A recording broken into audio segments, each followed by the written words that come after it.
Properties of covalent bonds में previous lecture में हमने बॉन्ड लेंथ, बॉन्ड एनर्जी और बॉन्ड एंगल के बारे में बात की है।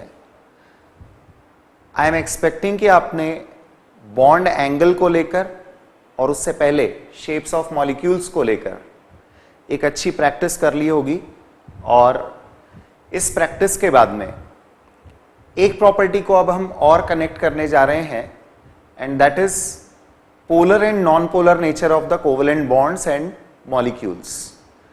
This property will include the ionic character in the covalent compounds.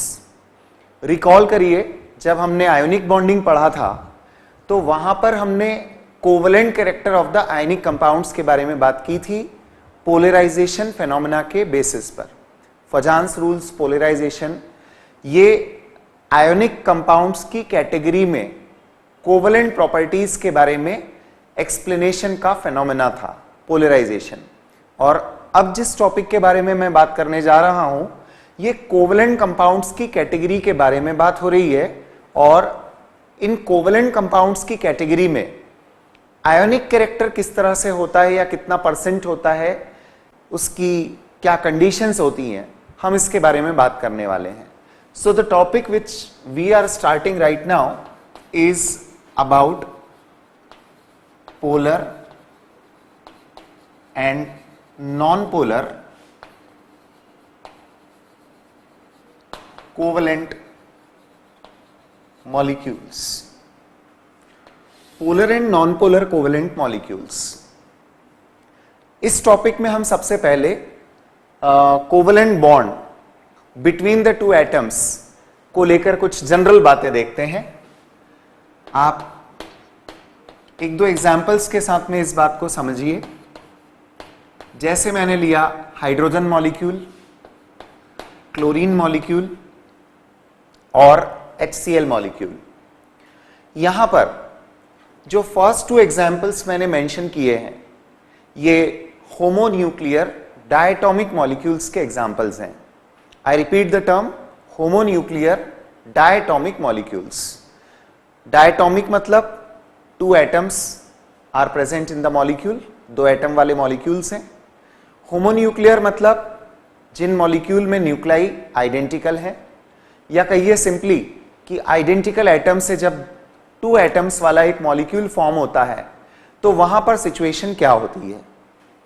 Electronegativity of the element, the atoms, ये इक्वल होने के कारण शेयर्ड इलेक्ट्रॉन पेयर की position exactly at the centre of the two nuclei होती है। इलेक्ट्रॉन पेयर दोनों hydrogen के nucleus के बिल्कुल सेंटर पर होगी H2 मॉलिक्यूल में, and a similar case with Cl2 molecule. दोनों क्लोरीन के न्यूक्लाई के बिल्कुल सेंटर पर प्लेस्ड होती है इलेक्ट्रॉन पेयर। अब यहां पर जो सिचुएशन डेवलप हो रही है उसमें कोवेलेंट बॉन्ड या कहिए shared electron pair exactly at the centre of the nuclei होती है। इस तरह के बॉन्ड को, कोवेलेंट बॉन्ड्स की इस कैटेगरी को नॉन पोलर कोवेलेंट बॉन्ड्स में काउंट किया जाता है। These are the non polar bonds. वहीं अब हमारे पास में एक हेट्रोन्यूक्लियर डायटोमिक मॉलिक्यूल है। अगेन टर्मिनोलॉजी में मैंने यूज किया डायटोमिक मॉलिक्यूल, दो एटम वाला मॉलिक्यूल, लेकिन heteronuclear.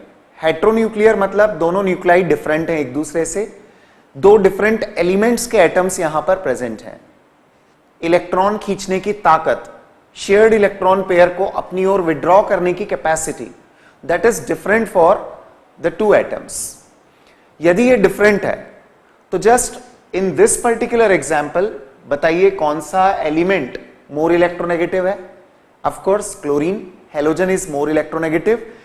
Halogen being more electronegative, जो शेयर्ड पेयर ऑफ इलेक्ट्रॉन होती है ये क्लोरीन की तरफ शिफ्टेड होती है। As a result this atom acquires a partial negative charge. On the other hand, I can say that the shared electron pair, since it is shifted towards chlorine, therefore a partial positive charge is developed on hydrogen. Delta positive or delta negative, they stand for partial charges. Had the electron pair been completely transferred, had this process been a transfer of electron process, the charge would be +1 and -1. लेकिन इस process में sharing हो रहा है, and the shared pair is at the center of the two nuclei, not exactly at the center of the two nuclei, but it is shifted towards the more electronegative atom. Shifted है इस वजह से ही यहां पर electron density chlorine पर increase हुई है. Remember it is still shared, हम इसको बोलेंगे कि अभी भी पेयर शेयर्ड है. Position is not exactly at the centre, दोनों न्यूक्लियाई के सेंटर पर ये पोजीशन नहीं है, पर फिर भी ये एक शेयर्ड पेयर में ही काउंट होगी. It is still shared. Shared का मतलब है कि दोनों के न्यूक्लियस का इस पर होल्ड है, इस पेयर पर दोनों न्यूक्लियाई का होल्ड होता है, मतलब ये शेयर्ड है. But since it is slightly more shifted towards chlorine, we have shown more electron density on chlorine, और ज्यादा इलेक्ट्रॉन डेंसिटी को आपने एक पार्शियल नेगेटिव चार्ज के थ्रू एक्सप्रेस किया है. उसी तरह से इस पर इलेक्ट्रॉन डेंसिटी कम हुई है तो पार्शियल पॉजिटिव चार्ज हाइड्रोजन पर हमने रिप्रेजेंट किया. Now this particular type of covalent bonds are counted as polar covalent bonds.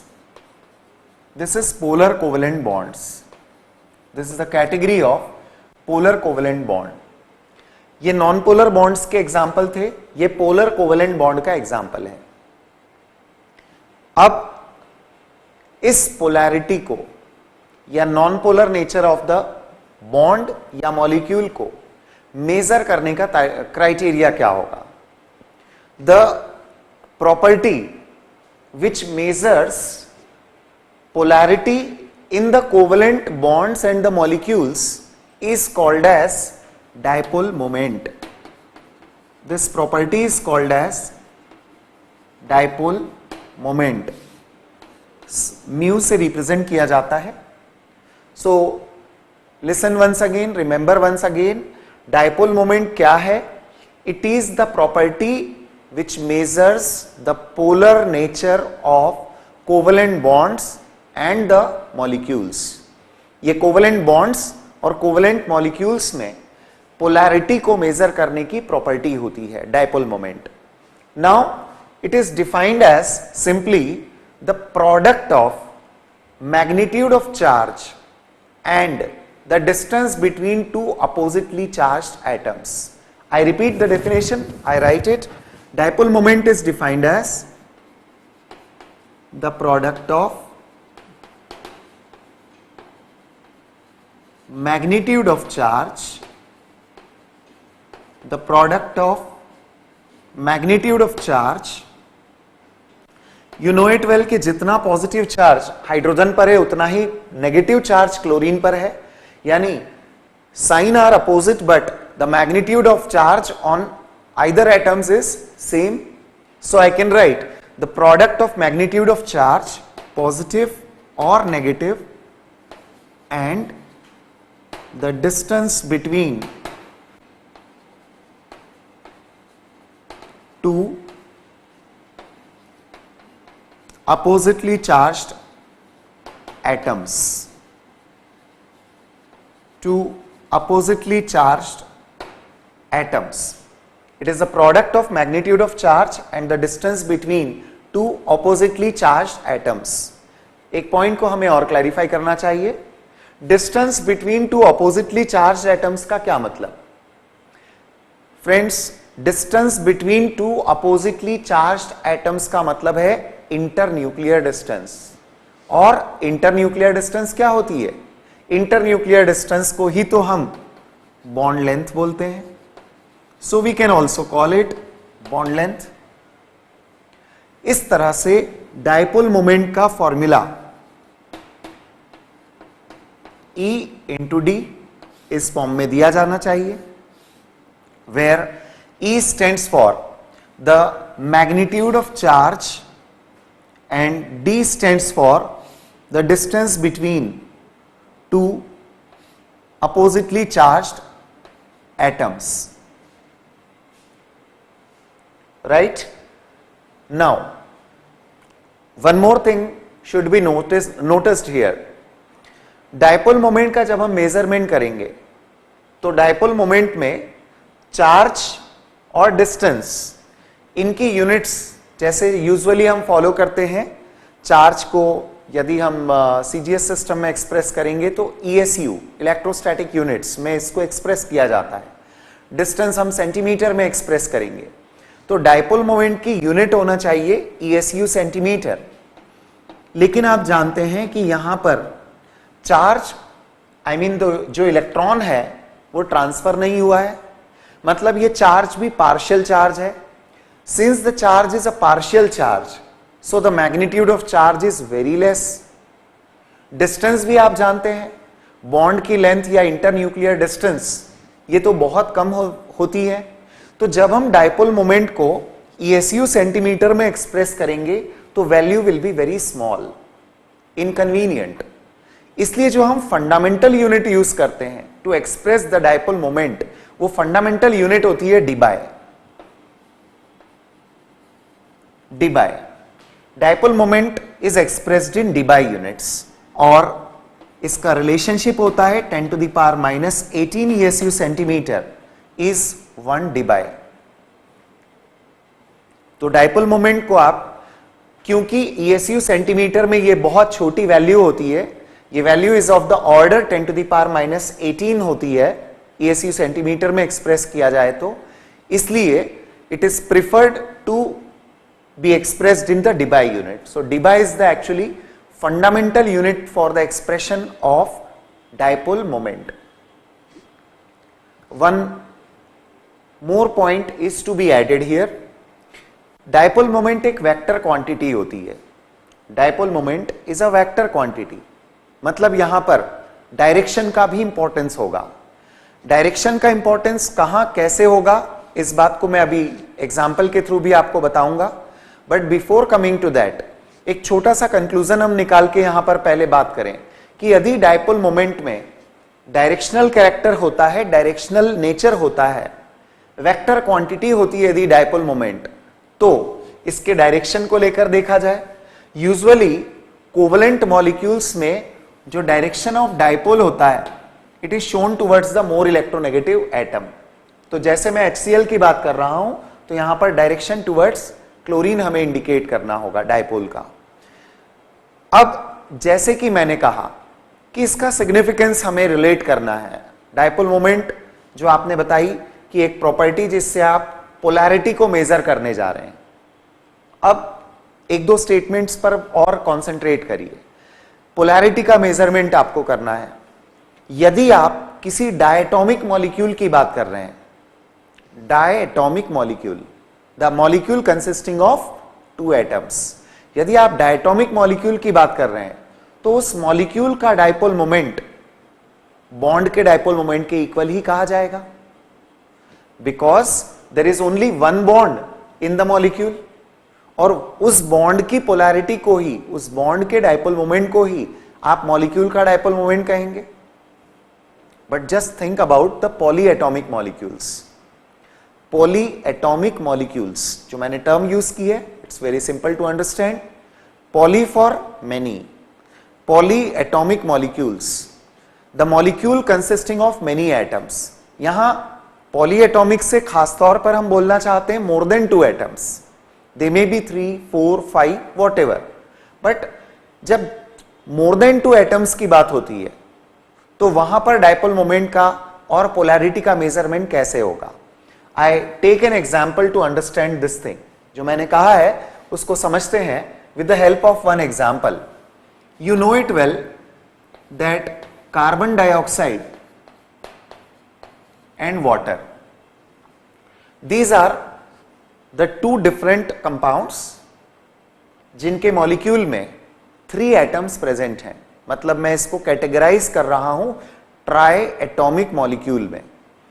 Carbon dioxide as well as water, they have triatomic molecules।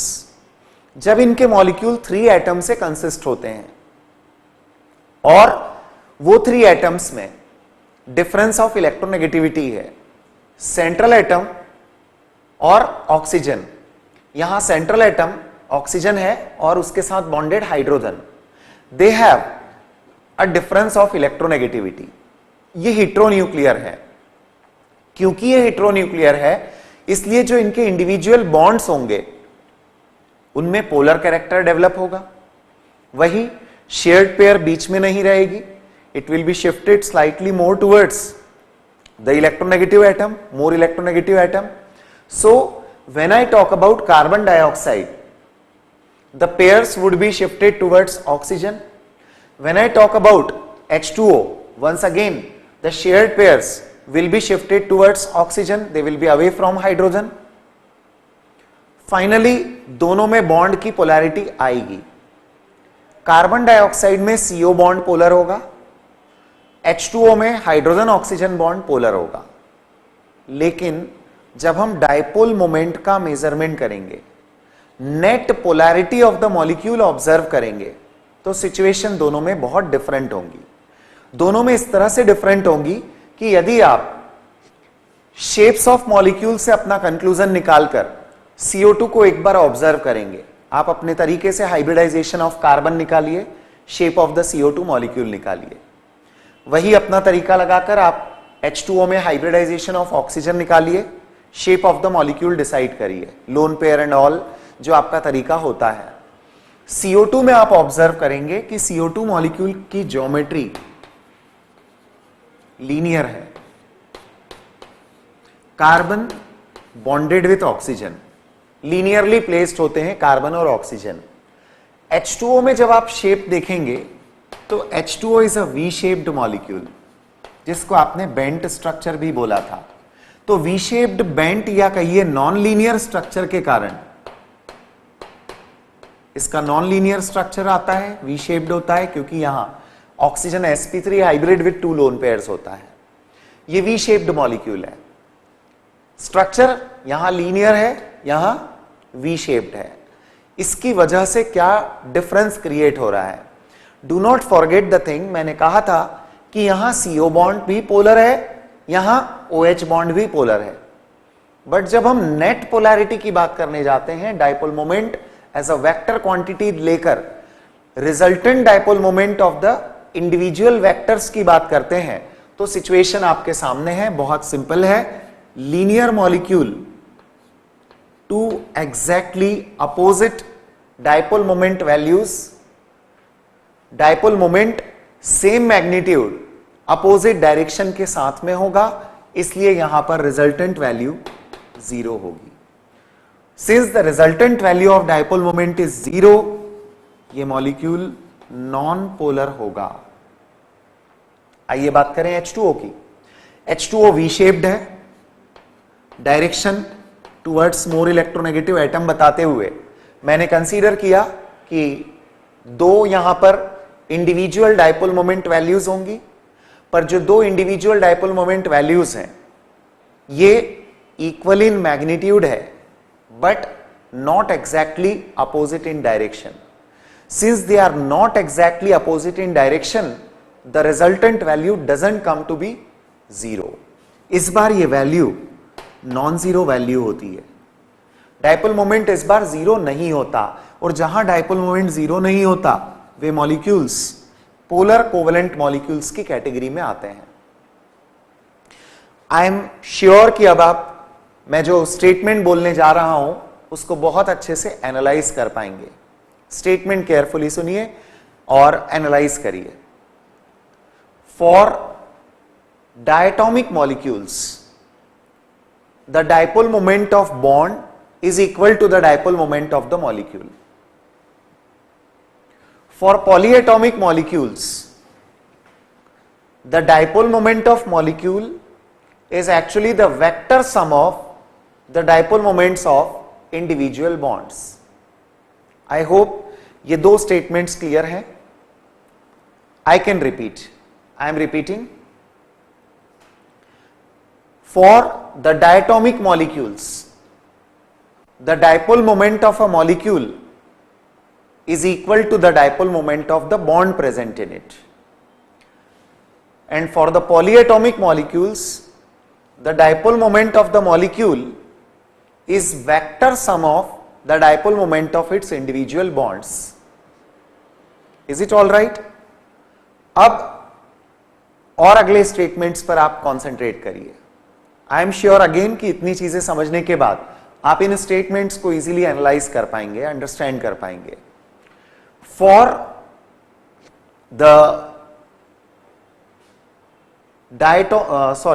for the triatomic molecule, the dipole moment, just a minute, better to express it in a generalized manner rather than triatomic molecule. ऐसा बोलते हैं इसको कि in case of polyatomic molecules, the bonds can be polar if the molecule is non-polar or polar. एक और तरीके से express करते हैं, शायद ये स्टेटमेंट थोड़ा सा अप्रोप्रिएट नहीं लग रहा है, और बेटर लैंग्वेज बनाते हैं और बेटर तरीके से समझते हैं। When a molecule is polar, its bonds are polar, ऐसा भी बोल सकते हैं। When a molecule is polar, its bonds are polar. When a molecule is non-polar, its bonds may be polar or non-polar. जब एक मॉलिक्यूल पोलर है मतलब उसके बॉन्ड्स पोलर ही होंगे। दूसरा स्टेटमेंट मैंने इसी के साथ बोला कि जब एक मॉलिक्यूल नॉन पोलर है तो जरूरी नहीं है कि उसके बॉन्ड्स नॉन पोलर ही हों।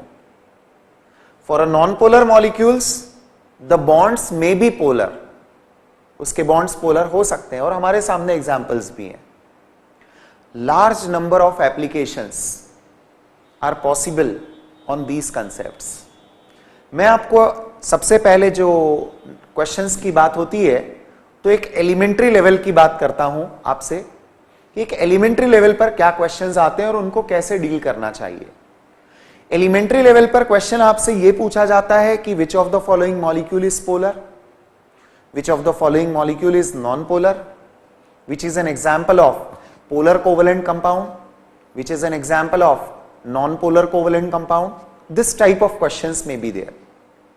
या directly ये पूछा जाए कि which molecule has a zero dipole moment, which molecule will have a non-zero dipole moment. तो मेरे ख्याल से आप लैंग्वेज वाइज ये तो समझ ही गए हैं कि these are complementary things।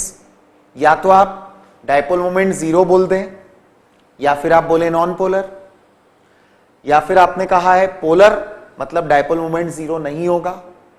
तो इस टाइप के जो क्वेश्चंस होते हैं, मैं मानता हूं कि ये क्वेश्चंस एकदम आपका बिगिनर लेवल है, एकदम स्टार्टिंग लेवल पे इस टाइप के क्वेश्चंस बनते हैं। बाय गिविंग ऑप्शंस वो आपसे पोलर पूछे या नॉन पोलर पूछते हैं, डायपोल मोमेंट कहां जीरो होगा कहां नॉन जीरो होगा, type of questions. How to deal, how to answer, very simple. आपने जब शेप्स ऑफ मॉलिक्यूल्स डिसाइड किए थे तो रिकॉल करिए कुछ पर्टिकुलर शेप्स। कोवलेंट मॉलिक्यूल्स में एक रेगुलरिटी शेप्स में कहां कहां मिलती है। रेगुलरिटी से मैं यहां पर मान रहा हूं सिमेट्री। मॉलिक्यूलर स्ट्रक्चर एक सिमेट्री के साथ हो, ऐसा कब होगा? कंडीशन नंबर 1 है कि उसमें सेंट्रल एटम के साथ जो भी बॉन्ड बनाएगा वो एक जैसे एटम्स होना चाहिए, मतलब ऑल आइडेंटिकल बॉन्डेड एटम्स हो।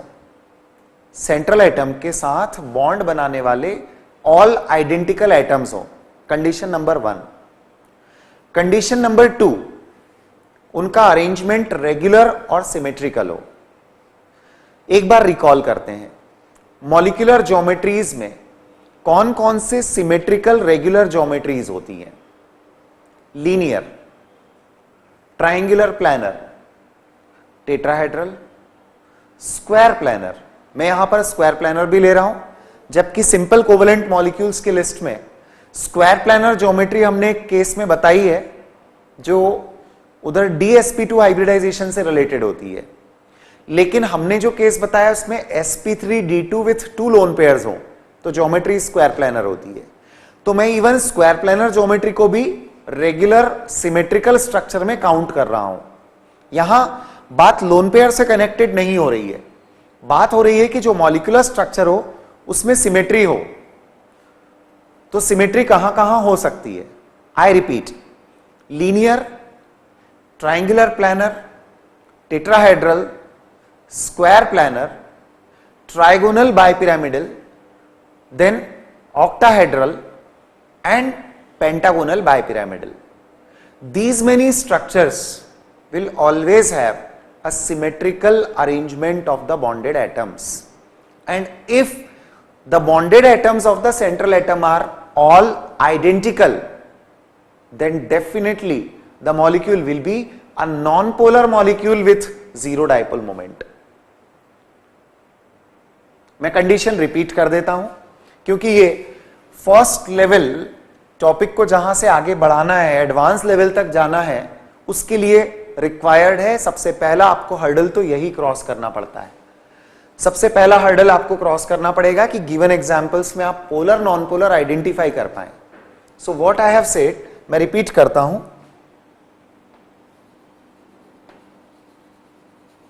Covalent molecules are non polar, non polar का मतलब है zero dipole moment, when covalent molecules are non polar मतलब जीरो डायपोल मोमेंट के साथ होते हैं। कब? नंबर 1, या तो वो हो homonuclear diatomic,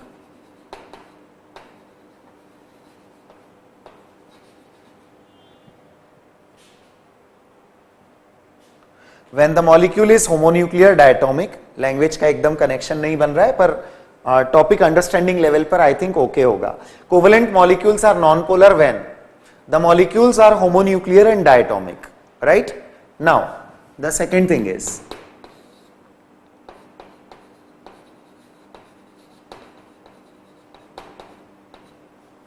when the molecule is polyatomic,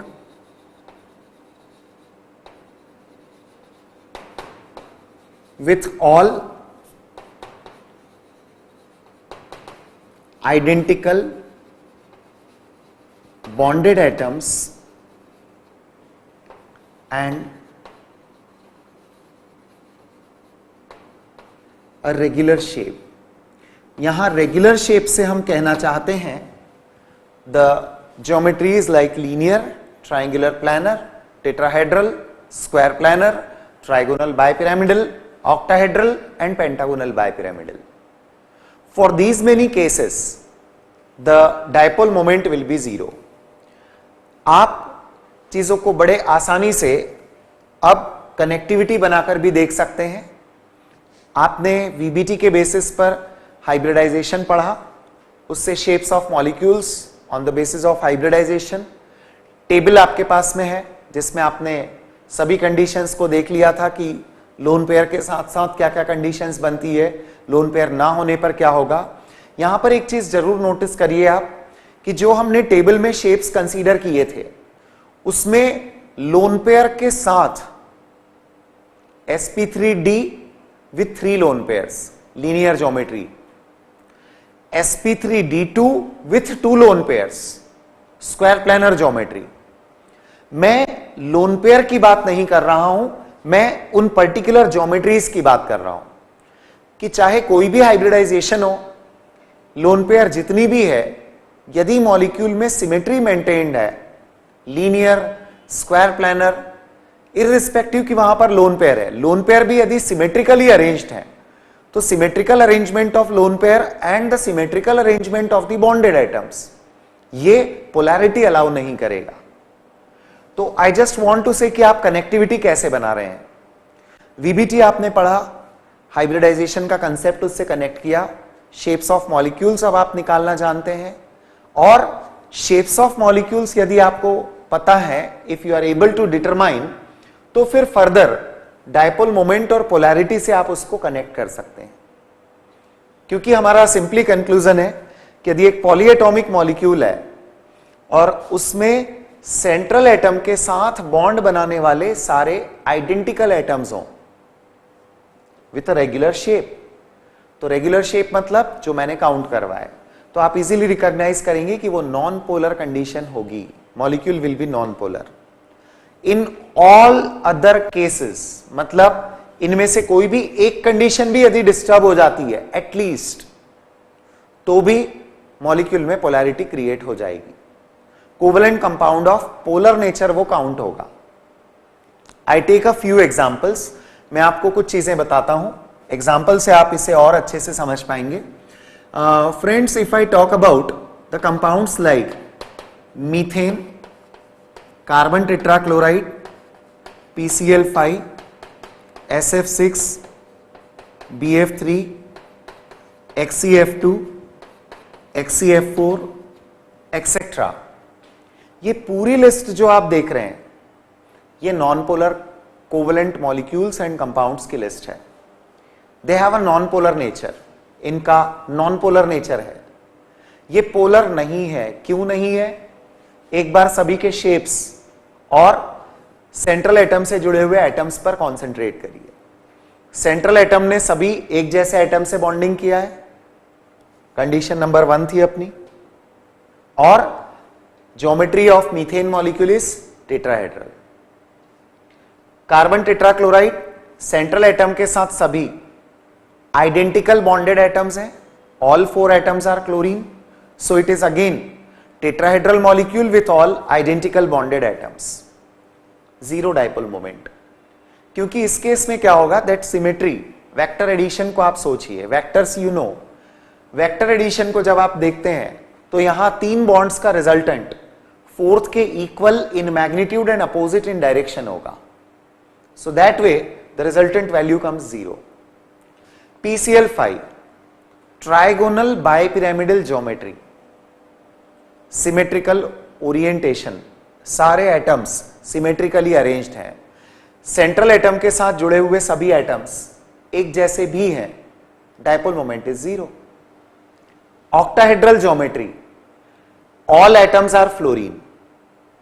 Triangular planar geometry, all atoms bonded with central atom are fluorine. Linear geometry, अब इसमें ध्यान दें, XCF2 is the case of sp3 dehybridization with 3 lone pairs। यहां sp3 dehybridization with 3 lone pairs होता है, तो exactly क्या होगा? once again XCF2 में एज यू नो कि जब sp3d हाइब्रिड स्टेट होता है तो lone pairs they occupy equatorial positions. यहां 3 लोन पेयर्स है और 2 बॉन्डेड एटम्स हैं। Is it not a symmetrical structure? Yes, the 2 bonded atoms are exactly opposite to each other, they are placed at 180 degree angle and even the 3 lone pairs are symmetrically arranged. Lone pair भी यहां पर एक charge का separation करती है, तो lone pair का भी अपना एक डाइपोल मोमेंट होता है, क्योंकि यहां पर भी क्या है, nucleus and electron separated by certain distance, तो जहां पर चार्ज है अपोजिट और उनके बीच में कुछ डिस्टेंस क्रिएट हो रहा है, उसी को तो डाइपोलर नेचर बोला जाता है। It is only the dipolar nature जहां पर न्यूक्लियस और इलेक्ट्रॉन है और उनके बीच में डिस्टेंस है, तो that is a dipole. So even the lone pair is creating a dipole, but what exactly is the situation? The 3 lone pairs are exactly symmetrically arranged। 2 lone pair के कारण जो resultant value आएगी वो एक और lone pair के equal in magnitude and opposite in direction होगी। That is why XCF2 has a linear geometry with 0 dipole moment, non-polar होगा। Same case with XCF4, यहां hybrid state of xenon sp3d2 होगा। 2 lone pairs हैं, the 2 lone pairs are exactly opposite to each other and the 4 atoms are symmetrically arranged, square plane में arranged है ये। XCF4 is the example of sp3d2 hybrid state with 2 lone pairs, square planar geometry, so it's non-polar। इसी के सामने कुछ polar के examples मैं लिखता हूं, just a few examples, आप ध्यान दें। If you have POCl3, if you have CH3Cl, या हमारे पास एग्जाम्पल्स लाइक PCl3 है, या फिर हमारे पास एग्जाम्पल XCF6 है, या फिर अमोनिया है, दीज आर ऑल पोलर। अब हमें फिर कुछ इंटरेस्टिंग पॉइंट्स को यहां नोटिस करना चाहिए। देखिए, जो मैंने पहले दोनों एग्जाम्पल्स लिखे हैं, इनमें शेप रेगुलर मिलेगा आपको। शेप रेगुलर का मतलब है ये दोनों ही टेट्राहेड्रल ज्योमेट्री वाले होंगे। आप अपने तरीके से हाइब्रिड स्टेट एंड ज्योमेट्रीज निकाल लीजिए। ये भी टेट्राहेड्रल होगा POCl3, और टेट्राहेड्रल होने के साथ मतलब स्ट्रक्चर तो आपको एक रेगुलर शेप वाला मिल रहा है, बट सेंट्रल एटम के साथ बॉन्ड बनाने वाले ऑल 4 एटम्स आइडेंटिकल नहीं है। 1 is oxygen, 3 are chlorine. So since all the bonded atoms are not identical, यहां पर वेक्टर एडिशन में रिजल्टेंट वैल्यू 0 नहीं आ पाएगी, कैंसलिंग इफेक्ट नहीं होगा। So POCl3 is that way a polar molecule. Similar case with CH3Cl. Carbon tetrahedral है, sp3 hybrid है, the molecular shape is tetrahedral. Molecular shape tetrahedral होने के साथ हाइड्रोजन और क्लोरीन डिफरेंट टाइप के एटम्स सेंट्रल कार्बन एटम के साथ में बॉन्डेड है। यहां पर कैंसलिंग इफेक्ट नहीं लगेगा, जैसा कि मीथेन या कार्बन टेट्राक्लोराइड में अप्लाई हो रहा था। तो ये दो केस क्या हुए, जहां शेप तो एक रेगुलर शेप मिल रहा है आपको, linear, triangular, planar, tetrahedral, trigonal, bipyramidal, इनमें से, बट जो सेंट्रल एटम के साथ बॉन्ड बनाने वाले एटम्स हैं वो आइडेंटिकल नहीं है। Come to these examples. इन एग्जाम्पल्स में जैसे PCl3 या अमोनिया, ये पिरामिडल शेप के हैं, ये डिस्टॉर्टेड ऑक्टाहेड्रल होता है XCF6, यहां sp3d3 हाइब्रिड स्टेट और 1 लोन पेयर होगा, तो ये डिस्टॉर्टेड ऑक्टाहेड्रल का एग्जाम्पल है। अब क्या हो रहा है, इन तीनों केसेस में सेंट्रल एटम के साथ बॉन्ड बनाने वाले एटम्स तो आइडेंटिकल हैं, लेकिन उनका अरेंजमेंट सिमेट्रिकल नहीं बन पा रहा है। यहां ट्रायंगल पिरामिड बन रहा है, ट्रायंगुलर पिरामिड, और एक लोन पेयर भी आ रही है फास्फोरस पर। यहां भी triangular pyramidal with a lone pair on nitrogen. तो ये सिमेट्री नहीं है। सिमेट्रिकल कंडीशन ऑफ बॉन्डिंग, जहां पर वेक्टर एडिशन 0 होता, वो यहां पर अप्लाई नहीं हो पाई। अगेन XCF6 में लोन पेयर यदि नहीं होती तो वो ऑक्टाहेड्रल ट्रीट होता, या कहिए कि जहां सेंट्रल एटम 6 एटम से बॉन्डेड हो विदाउट अ लोन पेयर, तो ऑक्टाहेड्रल ज्योमेट्री होती। यदि ये रेगुलर ऑक्टाहेड्रॉन होता तो dipole moment would be 0, non polar होता, but due to the lone pair here the octahedron is distorted and the molecule is a polar molecule. जो भी कुछ मैंने बताया अभी, ये सिर्फ आइडेंटिफिकेशन की बात थी। जो लेवल 1 क्वेश्चंस होते हैं इस टॉपिक के, आपसे सिंपली पूछा जा रहा है which is polar, which is non polar, and believe me ये बहुत फ्रीक्वेंटली पूछे जाने वाले क्वेश्चंस होते हैं, बहुत फ्रीक्वेंटली।